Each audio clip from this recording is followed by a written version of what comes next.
well-being. Jung identified 6 specific types of people where traditional help backfires completely. Learning to withdraw your energy from these individuals isn't cruelty. It's the only path to sanity for both parties. So, here's my question for you. Are you a savior?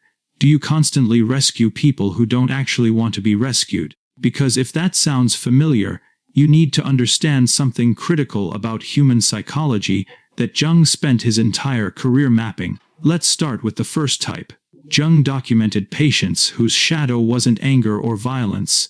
Their shadow was something far more insidious: complete inertia. These individuals had identified so completely with their unlived life that they'd become psychological black holes. Every ounce of energy you invested in them disappeared without trace. Jung called this state the identification with stagnation. And it's far more common than you think. Here's how you recognize them. They're not temporarily tired or going through a difficult phase.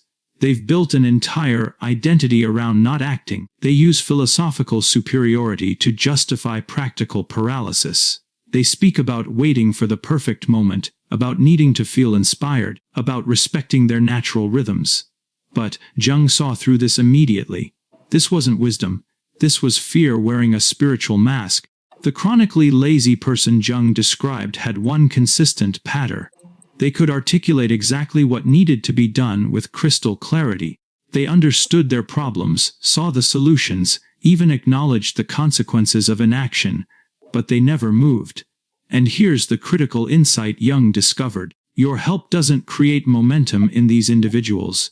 It removes the necessary tension they need to act. Every time you rescue them from the consequences of their inaction, you delay their psychological development. Jung observed this repeatedly in his practice. The parent who keeps paying rent for the adult child who won't work. The partner who takes over all responsibilities while the other person pursues endless self-discovery. The friend who provides constant emotional support while the person makes 0 changes to their situation. These helpers believed they were being compassionate. Jung realized as psychological crutches that prevented growth. The chronically lazy individual needs to feel the full weight of their choices. They need to experience the natural consequences of sustained inaction.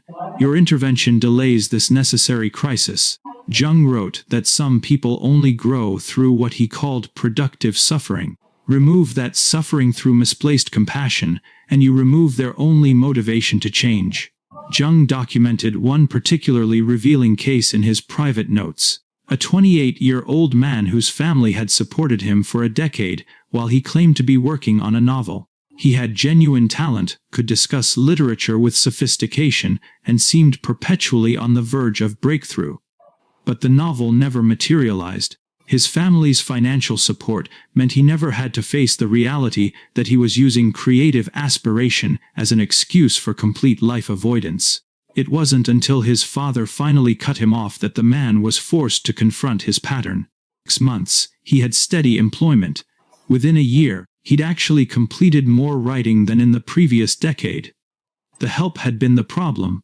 Here's what happens when you finally stop helping the chronically lazy. They'll attempt to guilt you. They'll frame your boundary as cruelty, as abandonment, as proof that you never really cared. They'll find someone else to enable them if possible. But there are people who carry light within them. They walk toward growth, truth, and understanding. Then there are others who resist every helping hand. They drain your energy and block